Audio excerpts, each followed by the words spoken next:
Hello and welcome. Today, I'll show you how to fix the issue where your particle system doesn't start immediately, even though there's no delay. Let's jump right in.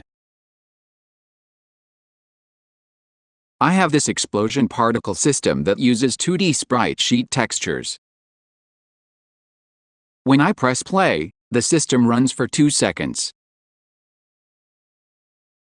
But notice, the particles only appear after 1 second. Weird, right?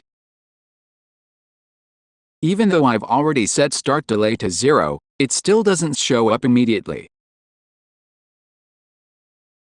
Now watch this. If I change the duration to just 1 second, the particle doesn't show up at all.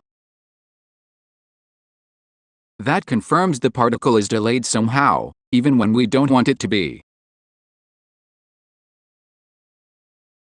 The renderer settings are all correct.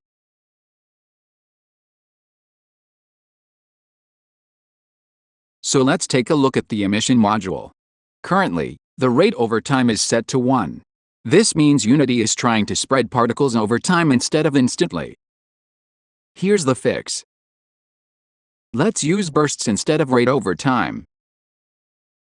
Click the plus button to add a new burst. Now, set the count to 1.